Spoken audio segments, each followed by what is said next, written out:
वो लाइव नहीं हुआ वाला, वो गूगल क्रोम खोलो, नीचे वाला क्रोम खोलो, हाँ गो लाइव पर जाओ। हेलो फ्रेंड्स, स्वागत है सभी का आपके अपने YouTube channel the platform coaching. मैं जीएस ऑल गुरु लेकर आया हूं आपके लिए एक बहुत ही बेहतरीन और बहुत ही जबरदस्त वाला खुशखबरी। जी हाँ दोस्तों, काफी लंबे समय से बच्चों का ये बात आ रहा था, ये प्रश्न आ रहा था कि सर बिहार जो पटना हाई कोर्ट है उसमें कोई वैकेंसी आने वाली है कि नहीं। तो जी हाँ दोस्तों, जैसा कि आपको इंतजार था, वैकेंसी आ चुकी है और वैकेंसी की शुरुआत आ चुकी है। 2025 में एसओ की वैकेंसी आने वाली है पटना हाई कोर्ट में, लेकिन उससे पहले एक और वैकेंसी आई है जिसको हम लोग आम भाषा में, अपने सामान्य भाषा में कहते हैं मजदूर। जी हाँ दोस्तों, मजदूर वो है जो मजबूर है, और जो मजबूर है तभी तो मजदूर है। ये वैकेंसी जो बेसिकली मजदूर की है, इसे हम लोग ग्रुप सी में रखा है, और इसके लिए जो योग्यता है क्या कुछ है सब कुछ जानेंगे। तो जो नए बच्चे सबसे पहले हमारे चैनल को सब्सक्राइब करके बेल आइकन हिट कर लें, और इसकी कैसे तैयारी होगी उसके लिए मैं अलग से डेडिकेटेड वीडियो लाऊंगा जिसमें आपको जीरो से हीरो बताऊंगा। उसमें मैं बताऊंगा कि कौन कौन से आपको चैप्टर पढ़ने होंगे, हालांकि सिलेबस और डिस्कशन सब कुछ करूंगा। आज हम लोग पढ़ेंगे कि इसकी क्या क्या योग्यता होने वाली है। इसकी योग्यता की बात करेंगे, देख लीजिए आज का वीडियो क्या कुछ रहने वाला है। सबसे पहले बात करेंगे कि इसकी क्या योग्यता रहने वाली है। तो योग्यता तो सामने दिख रही है आपके 8वीं पास। सिलेबस क्या कुछ रहने वाला है, परीक्षा की तिथि कब होने वाली है, एग्जाम पैटर्न क्या होगा, और इसके रिगार्डिंग हम आपको क्या देंगे और कैसे आप सफलता पाएंगे, वो सारी वीडियो को इस बात करेंगे। ठीक है, चलिए। तो सबसे पहले जो नए बच्चे हैं वो हमारे चैनल को सब्सक्राइब करके बेल आइकन हिट कर लें, और सबसे पहले मैं इस वीडियो को अपने ग्रुप में शेयर कर देता हूं, क्योंकि जाहिर सी बात है हमारे जो भी बच्चे होते हैं वो लगातार इस वेट में होते हैं कि जब भी अभिषेक सर लाइव आए तो हमारे लिए थोड़ा सा एक काम कर दे क्या भाई, तो हमारे ग्रुप में शेयर कर दे। तो सबसे पहले मैं देख लेता हूं कि मैं लाइव हूं कि नहीं, और अगर मैं लाइव हूंगा तो सबसे पहले आपको शेयर कर दूंगा, क्योंकि जाहिर सी बात है शेयर एंड केयर बहुत जरूरी है किसी भी व्यक्ति के लिए। और सबसे पहले मैं देख रहा हूं, मैं बिल्कुल मैं लाइव आ चुका हूं और 2 बच्चे मुझे देख रहे हैं फिलहाल। ठीक है, 2 बच्चे देख रहे हैं, और कहीं ना कहीं इस सबसे पहले मैं टेलीग्राम चैनल पर शेयर कर देता हूं, क्योंकि जो बच्चे हैं वो हमेशा मुझे देखना पसंद करते हैं और चाहते हैं कि अभिषेक सर जब भी लाइव आए तो इसे एक बार शेयर कर दें। लिख देते हैं बिगेस्ट ऑफर, या बिगेस्ट कह सकते हैं, ऑफर लिख सकते हैं। बिगेस्ट वैकेंसी लिख दो, ऑफर नहीं लिखेंगे, या बम्पर वैकेंसी लिख सकते हैं। एक बार देख लेते हैं, इसे बम्पर ही कह देते हैं कि बम्पर वैकेंसी। एक बार रुको, मैं लिख दिया यहां पर बम्पर वैकेंसी इन Patna high court, Patna high court, जल्दी देखिए। चलिए, तो ये मैंने ग्रुप में डाल दिया। अब धीरे धीरे सारे बच्चे आना शुरू कर देंगे। जो भी बच्चे हैं सबसे पहले एक बार राम सलाम हो जाए कि भैया सर लाइव आ चुके हैं, तो मेरी क्लासेस शुरू हो जाएगी। अब देखेंगे हम लोग क्या क्या पहलू को बात करेंगे। देखिए, अभी मैं पटना हाई कोर्ट का जो ऑफिशियल वेबसाइट है वहां से मैंने ये नोटिफिकेशन को डाउनलोड किया है, इसलिए यहां पर कोई एडिट वाला कॉन्सेप्ट नहीं होगा।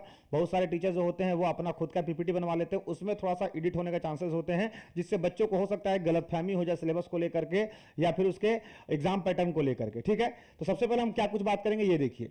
यहां पर मैं बात करता हूं मेरे दोस्त कि यहां पर देख रहे होंगे पटना हाई कोर्ट का आपको नोटिफिकेशन दिख रहा है, जिसमें इस एग्जाम का जो डेट है यानी स्टार्टिंग डेट, फॉर्म भरने का जो डेट है वो शुरू हो चुका है। कब से भैया, तो 17 फरवरी से ये फॉर्म भरा जाएगा, और इसकी लास्ट डेट समझेंगे, एक एक मुद्दों बात करेंगे। पहला हम फॉर्म डेट की बात कर लेते हैं। फॉर्म का डेट का मैं यहां पर लिखते भी चलता हूं, क्योंकि हो सकता है मान लो आपको ज्यादा ना दिखे तो यहां पर आपको दिख जाएगा। फॉर्म डेट जो है वो 17 फरवरी से शुरू है, और इसकी जो 18 जो आखिरी जो है वो 18 मार्च तक है। कब तक है, 18 मार्च तक है, यानी आप 18 मार्च तक ऑनलाइन जो फॉर्म भर सकते हैं। वही लास्ट पेमेंट की मैं बात करता हूं, तो लास्ट पेमेंट जो है, लास्ट पेमेंट वो आप 20 मार्च तक कर सकते हैं, यानी 18 मार्च तक क्या कीजिएगा आप। Saket Kumar, good afternoon sir ji. Saket Kumar, ये भी तुम्हारे लिए बहुत बढ़िया वैकेंसी है बाबू, क्योंकि याद रखिएगा ऑफिस अटेंडेंट कह लो और पटना हाई कोर्ट का ये जॉब कह लो, दोनों बात बराबर ही है। यहां पर उससे बढ़िया ये जॉब है पटना हाई कोर्ट की, क्योंकि यहां पर आपको जो वर्किंग आवर है वो बहुत कम की बराबर होगी, और साथ ही साथ ये भी एक भौकाल वाली जॉब है। तो जो बच्चे ऑफिस अटेंडेंट का फॉर्म भरे हैं वो भी इस फॉर्म को भरेंगे, क्योंकि आप देखिएगा मजदूर इस दुनिया में हर कोई है, क्योंकि मजबूर भी इस दुनिया में सभी कोई है। ठीक है सर, एसओ का लाइव क्लास आज नहीं होगा सर जी। लाइव क्लास होगा भाई मेरे, थोड़ा सा मैनेजमेंट में काफी व्यस्त हो गया था, क्योंकि मैनेजमेंट में जब जब छोड़ रहा हूं मैं देख रहा हूं पूरा मैनेजमेंट जो है चरमरा जा रहा है, इसलिए मैनेजमेंट को थोड़ा सा मैं और समय दूंगा, क्योंकि किसी भी संस्थान का जो सबसे बड़ा पिलर होता है वो मैनेजमेंट। अगर मैनेजमेंट सही से नहीं चल रहा है तो बड़े बड़े टीचर भी मिट्टी मिल जाते हैं, और अगर मैनेजमेंट सही से होता है तो मिट्टी वाले टीचर भी आसमान में चले जाते हैं। तो यहाँ पर मैनेजमेंट में देख रहा हूँ, मैनेजमेंट में मैंने बहुत सारे स्टाफ को रखा है, फिर भी मैनेजमेंट जो है थोड़ा लैग हो रहा है, और ये कहीं ना कहीं हम सभी शिक्षकों के लिए एक अनुकूल वातावरण नहीं बना पाएगा। इसलिए मैं थोड़ा मैनेजमेंट में और समय दे रहा हूँ। 1 साल का मैंने समय लेकर इस संस्थान से जुड़ा था मैनेजमेंट के लिए, 6 महीना हो चुका है, 6 महीना और मैं बेस्ट दूंगा और फिर ताबड़तोड़ तरीके से अपने चेहरे को चमकाऊंगा अपने कंटेंट के माध्यम से, ठीक है। तो सबसे पहले मैं बात करता हूं भाई मेरे कि इसका फॉर्म डेट कब से शुरू हो रहा है। तो शुरू हो रहा है 17 फरवरी से, कब तक लास्ट होगा तो 18 मार्च तक होगा। पेमेंट कब तक कर सकते हैं, 20 मार्च कर सकते हैं, ठीक है। अब बात करते हैं नंबर ऑफ वैकेंसी की। भाई मेरे याद रखिएगा, जो नंबर ऑफ वैकेंसी की बात हो रही है तो टोटल वैकेंसी की मैं बात करता हूं। तो टोटल वैकेंसी कितनी है, इसमें टोटल जो वैकेंसी आ रही है वो बिहार विधानसभा से ज्यादा है। टोटल वैकेंसी 171 है। 171 वैकेंसी, समझ में आ रहा है तुमको कितनी बड़ी वैकेंसी है। बिहार विधानसभा में 171 वैकेंसी कभी नहीं आ सकती है, लेकिन यहां पर सिर्फ और सिर्फ ऑफिस अटेंडेंट का, हालांकि इसको भी ग्रेड सी में रखा गया है, सबसे अच्छी बात हमारे लिए है, ग्रेड सी में इस वैकेंसी को रखा गया है, हमारी सबसे बड़ी बात है। और साथ ही साथ 171 की अगर मैं बात करता हूं तो 33% अगर इसका मैं निकाल देता हूं तो इसमें जो हमारी महिला होंगी, जो हमारी बहनें होंगी, उसके लिए कितनी सीटें रखी गई हैं, तो 171 का 57, यानी इनके लिए 57 सीट रिजर्व रहेगा, यानी 57 पर महिला ही जाएगी, ठीक है। उम्मीद करते हैं सभी को अच्छा लग रहा होगा। अच्छा लग रहा हो तो एक बार गुड मॉर्निंग सभी को बोल देंगे। और अभी हमारे साथ 3 बच्चे लगातार लाइव है, ठीक है। अब समझिएगा, 2 चीज हमने देख लिया, एक देख लिया कि फॉर्म भरा कब से जाएगा, दूसरा देख लिया भैया वैकेंसी कितनी है। अब मैं बात करता हूं उसके नेक्स्ट आधार पर कि हमारी क्या कुछ रहने वाली है। तो इसके लिए हमारी जो योग्यता है ये तो सिंपल सी है, भारत का नागरिक होना चाहिए। क्योंकि मैं ज्यादा आपका समय नहीं लूंगा, मार्शल स्टेटस की मैं बात करता हूं तो यहां पर लिखा हुआ है a male candidate who has more than one wife और female candidate has married person having a life is not eligible for. मतलब अगर आप दोहरी शादी कर रहे हैं तो दोहरी शादी वाले को अलाउड नहीं किया जाएगा। हालांकि मैं बात करता हूं एज का, एज उम्र जो होता है वो सबसे ज्यादा मायने रखता है किसी भी एज के लिए। मैं जनरल क्लास की बात करता हूं तो जनरल में बिहार में जितने भी फॉर्म आते हैं वो 37 साल है मेरे भाई। वही मैं बात करता हूं ईडब्ल्यूएस का, तो कोई अगर ईडब्ल्यूएस यहां पर अनरिजर्व और ईडब्ल्यूएस इन दोनों के लिए क्या है, 37 साल है। वही मैं बात करता हूं कि अगर मैं फीमेल की बात करता हूं, ये मेल का है। वही मैं जनरल में अगर मैं फीमेल की बात करता हूं तो फीमेल को कम समय दिया गया है, उनको ज्यादा समय दिया गया, 40 साल, ठीक है, 40 साल। फीमेल में जनरल भी है और आपके क्या बोलते हैं ईडब्ल्यूएस वाली महिला है, यानी इनको अधिक समय दिया गया। वही मैं बात करता हूं एससी एसटी को, तो एससी एसटी जो है उनको दिया गया है 42, और जो हमारे क्या बोलते हैं अनरिजर्व्ड में ईडब्ल्यूएस में आते हैं ओएच जिनको बोलते हैं, उनको दिया है 47 साल। यानी 42 साल एससी एसटी को दिया गया और 47 साल ओएच को दिया गया है। ये भी हमारे लिए सबसे अच्छी चीज है। सर जी एक चीज और, बिहार विधानसभा 5 तो इसका ऑफिस अटेंडेंट में एग्जाम पर्सनल इंटरव्यू है, आपके अनुसार सर जी कुछ इंफॉर्मेशन दीजिए आप। मैं बिल्कुल दे दूंगा भाई मेरे, इस सेशन के बाद मैं आपको एक अलग से, आप हमारे नीचे टोल फ्री जो नंबर है उस पर कॉल करके बोलेगा से बात करना, मैं बता दूंगा, ठीक है। चलिए, तो भैया एज समझ में आ गया, जनरल के लिए 37 साल। अब मैं आता हूं नेक्स्ट पड़ाव। नेक्स्ट पड़ाव में बात करता हूं कि आरक्षण कितना मिलेगा। तो जितने वैकेंसी हैं उसमें 16%, याद रखिएगा एससी के लिए जितने भी वैकेंसी है उसका 16% सीटें आरक्षित है। वही मैं बात करता हूं एसटी को कितना दिया गया है, तो 1% दिया गया है। वही मैं बात करता हूं ईबीसी को, तो ईबीसी को याद रखिएगा 18% दिया गया है। वही मैं बात करता हूं बीसी को, तो बीसी को 12% दिया गया है और ईडब्ल्यूएस का 10%। तो देख रहे होंगे आप, एससी में 16%, एसटी में 1%, 18 यहां पर ये हो गया, तो 30 यहीं पर हो गया, 40 हो गया, और टोटल मिला कह सकते हैं आप 50% के नियर अबाउट यहां पर आरक्षण ही मिलने वाला है, ठीक है। अब मैं बात करता हूं आरक्षण के बाद कि भैया वुमेन कैंडिडेट तो अलग है, वुमेन कैंडिडेट को पास होने के लिए कितना लाना पड़ेगा, तो 35% जो है वो लाना पड़ेगा। हॉरिजॉन्टल रिजर्वेशन फॉर वुमेन, अच्छा ये रिजर्वेशन है, उन वुमेन को 35% का आरक्षण दिया गया, ठीक है। चलिए नेक्स्ट में बात करता हूं, तो नेक्स्ट हाँ इसका मोड ऑफ सिलेक्शन, इसका सिलेक्शन कैसे होगा समझिएगा।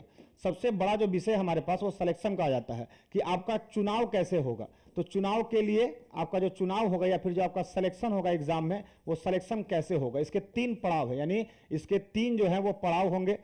पहला पड़ाव जो होगा वो आपका एक ओएमआर बेस्ड क्या होगा, टेस्ट होगा। दूसरा पड़ाव है कि उस बंदे को साइकिलिंग आना चाहिए, यानी अगर आपको साइकिलिंग करने नहीं आता है तो ये तो खैर सभी को आता है। और तीसरा आपका होता है इंटरव्यू होगा, क्योंकि इंटरव्यू जो इससे ये समझ में आता है कि उसकी जो क्षमता होती है सोचने की वो कितनी है, ठीक है, उसकी सोचने की जो क्षमता है वो कितनी है। इंटरव्यू में ये समझ में आता है कि अगर मैं किसी को मजदूर बना रहा हूं तो उसका प्रेजेंस ऑफ माइंड कैसा है, कहीं ऐसा नहीं कि उसको ज्यादा समय मतलब काम मिल जाएगा तो पैनिक हो जाएगा। तो पैनिकनेस नहीं होना चाहिए। अगर आप किसी भी संस्था से जुड़े हैं, किसी भी ऑर्गेनाइजेशन से जुड़े हैं, किसी भी सरकारी नौकरी से जुड़े हैं, तो आपके अंदर एक वो होना चाहिए, पोटेंशियल होना चाहिए, ठीक है। इंटरव्यू आपका होगा इंटरव्यू की मैं बात करता हूं तो भैया एक तो ओएमआर होगा, साइकिलिंग होगा, इंटरव्यू होगा। फिर आते हैं नेक्स्ट सिलेक्शन की मैं बात करता हूं। हाँ, पेमेंट अमाउंट कितना लगने वाला है, पैसा कितना खर्चा होगा फॉर्म भरने में, सबसे बड़ा सवाल यहीं पर है भैया पैसा कितना लगेगा, जिसको हम लोग बोलते हैं फीस। तो फीस के लिए मैं बात करता हूं, सभी जनरल के लिए जो फीस लगने वाला है भाई मेरे वो 700 रुपये लगने वाला है। वही 3 कैटेगरी के लिए एससी बोल लो, एसटी बोल लो और ओएच बोल लो, इनके लिए मात्र लगेगा 350 रुपये। कितना लगेगा? 350 हाफ लगने वाला है। ठीक है, नेक्स्ट यहाँ पर बाकी कुछ तो है नहीं। अब मैं बात करता हूँ जनरल स्टेशन, तो बाकी है, ज़्यादा समय आपका लूंगा नहीं क्योंकि इसमें आपका भी समय बर्बाद होगा और मेरा भी, और वीडियो को ज़्यादा बड़ा नहीं करना है मुझे। टू दी पॉइंट चीज़ों को मैं बात करता हूँ। बाकी यहाँ पर ऐसा कुछ नोटिसेबल है नहीं जो आपको दिखाऊं। एक और चीज़ है, एग्जाम का पैटर्न मैं बताऊंगा। हाँ, एग्जाम का पैटर्न ये सबसे इंपॉर्टेंट है, क्योंकि किसी भी एग्जाम का पैटर्न जब तक नहीं पता होगा, एग्जाम पैटर्न कह लो, एग्जाम पैटर्न कैसा होने वाला भाई मेरे, ये सबसे इंपॉर्टेंट, इसको वीवीआई रखो, क्योंकि सिलेक्शन लेना है तो कैसे होगा। बात करता हूं कि आपका जीके से कितने क्वेश्चन आएंगे, तो जीके से आपका 20 क्वेश्चन आएगा। वही बात करता हूं मैथ से कितने क्वेश्चन आएंगे भाई मेरे, तो मैथ से आपका 10 क्वेश्चन आएगा।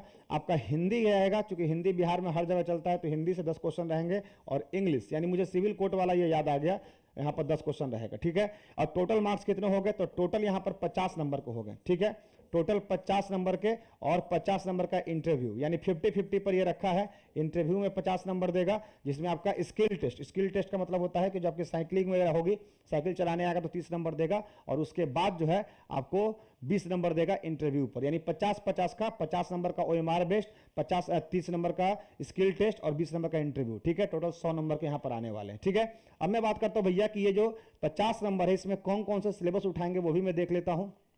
हाँ, ओएमआर बेस्ड की मैं बात करता हूं तो टोटल कितने होंगे, 100 नंबर का। यहां पर बोल रहा है कि अगर बच्चे बढ़ जाएंगे तो 171 का 50 गुना, याद रखिएगा। यहां पर बोल रहा है कि अगर बच्चे बढ़ जाते हैं in the afford sets answer the scheme of test, यानी अगर आज अधिक बच्चे हो जाते हैं तो हम क्या करेंगे, तो उसका हम एक अलग पैटर्न पर लेंगे। यानी अधिक बच्चे होने पर, अगर अधिक बच्चा होगा, अधिक बच्चा इस फॉर्म को अप्लाई करेगा, तब हमारा पीटी कैसे होगा, तब हमारा पीटी याद रखिएगा 100 नंबर का हो जाएगा। जिसमें मैं बात करता हूं general question from the curriculum up to class 8 तक के सवाल आपको वहां पर मिलेंगे, और उसमें 60 क्वेश्चन होंगे, यानी 60 मार्क्स को होंगे। ठीक है, और मैं बात करता हूं जीके जो होगा वो आपका क्या हो जाएगा भाई मेरे, 40 क्वेश्चन हो जाएंगे, यानी आपके 100 क्वेश्चन होंगे, लेकिन क्वालिफाई होने के लिए 40 मार्क्स, और समय कितना मिलेगा, 2 घंटा। ठीक है, ये भी काफी अच्छा बात है कि अगर मान लो बच्चे अधिक हो गए तो आपको किस तरह से चीजों को देखना है। ठीक है, GK factory, good afternoon sir. और प्रवीण कुमार सर, बिहार विधान परिषद, भाई सबको बता रहे हैं, पहले ये एक खुशखबरी पहले देख लो, क्योंकि बिहार विधान परिषद, बिहार विधानसभा में अटके रहोगे तो फिर दूसरा कुछ नहीं होगा। जीवन में हमेशा एक नई चुनौतियों को देखो, नया विकल्प को देखो, नया अपॉर्चुनिटी को देखो। ठीक है, नया अवसर को देखो। फिर मैं बात करता हूं, ये वो सेंटर है जहां जहां से आप अप्लाई कर सकते हैं और वहां वहां आप दे सकते हैं। बिहार में टोटल हमारे कह सकते हैं कि 15 सेंटर दे रखा है, औरंगाबाद, बेगूसराय, भागलपुर, भोजपुर, दरभंगा, ईस्ट चंपारण, गया, वैशाली, जहानाबाद, मुजफ्फरपुर, नालंदा, नवादा, पटना, पूर्णिया, सारण। ठीक है, अब मैं बात करता हूं उसके बाद कि रजिस्ट्रेशन तो भाई करना ही करना है आपको। ठीक है, उसके बाद क्या क्या डॉक्यूमेंट चाहिए, सबसे इंपॉर्टेंट चीज, आपको कौन कौन सा डॉक्यूमेंट देना होगा। तो बात करता हूं डॉक्यूमेंट, आपको फॉर्म भरने समय, डॉक्यूमेंट फॉर्म भरने समय, फॉर्म भरने समय पहला क्लास 8 का सर्टिफिकेट चाहिए, पहला क्लास 8, चूंकि क्लास 8 पर ही आया है तो इसका दोनों चाहिए। इसका आपका सर्टिफिकेट भी चाहिए कि भैया क्लास 8 पास है, तो दूसरा मार्कशीट, तो मार्कशीट ही आपको बता देगा कि आप क्लास 8 पास हैं, क्योंकि क्लास 8 में आमतौर पर सर्टिफिकेट को नहीं देता है कि क्लास 8 आप पास हैं। आप अगर 10th का लगा दिएगा तो ऑलरेडी 8 आप क्वालिफाइड हो जाएगा। ठीक है, उसके बाद मैट्रिक का लगा सकते हैं, तो मैट्रिक जो लगा दिया उसको ऑटोमेटिक यहाँ से माफ हो जाएगा। आईडी प्रूफ देना होगा, डोमिसाइल देना होगा, और उसके बाद आपको एक क्या बोलते हैं, नो ऑब्जेक्शन सर्टिफिकेट देना पड़ेगा। नो ऑब्जेक्शन सर्टिफिकेट वही बंदा देगा जो ऑलरेडी जॉब कर रहा है, क्योंकि बाकी हम लोग इंतजार कर रहे हैं। सर एसओ क्लास नहीं ले रहे हैं, क्यों? एसओ क्लास लूंगा भाई, थोड़ा सा मैनेजमेंट में व्यस्त था, मैंने बोला भी था, हमारे पिछले वीडियो को देख लीजिएगा, इसी वीडियो में थोड़ा सा ड्रैग करके देखिएगा, मैं कारण बता चुका हूँ किस कारण से मैं नहीं ले पा रहा हूँ। ऐसा भी सेक्टर नहीं है कि स्टूडियो में आए और चुपचाप बैठ जाए, मैं बैठने वाला इंसान ही नहीं हूँ। ठीक है, समझिए मेरी बात को। नेक्स्ट मैं बात करता हूँ, क्योंकि मुझे दिन काटना नहीं आता है, बहुत लोग होते होंगे जो दिन काट लेते होंगे, मुझसे दिन नहीं कटने वाला होता है। ठीक है, तो ये सारी हमारे सिलेबस है। सिलेबस की मैं बात करता हूँ तो सिलेबस में ज़्यादा कुछ होगा नहीं, बिल्कुल जो आपका बिहार सिविल कोड का सिलेबस है उसी को मैं फॉलो करूंगा और काफ़ी बेहतरीन तरीके से को लेकर चलूंगा। ठीक है, उम्मीद करते हैं दोस्तों कि आपको ये वीडियो अच्छा लगा होगा, क्योंकि जाहिर सी बात है इस वीडियो में बहुत कुछ आपको मैं बता दिया। जितने भी मैं चाहता तो इस वीडियो को लंबा कर सकता था, लेकिन मुझे लंबा वीडियो करने का शौक नहीं है। मुझे बच्चों को टू दी पॉइंट पढ़ाने का एक अलग ही मजा आता है। तो जो बच्चे इस वीडियो को बाद में भी देखेंगे, उम्मीद करते हैं हमारे चैनल को सब्सक्राइब करके बेल आइकन हिट कर लेंगे, और इसके रिगार्डिंग कैसे तैयारी करें जीरो से, उसके एक अलग से वीडियो लाऊंगा जिसमें बताऊंगा कि आपको फ्री ऑफ कॉस्ट कैसे तैयारी करनी है। ठीक है, तो मिलते हैं आपसे नेक्स्ट सेशन में, तब तक के लिए बाय बाय, टेक केयर, जय हिंद, जय Bharat, that's all, thank you.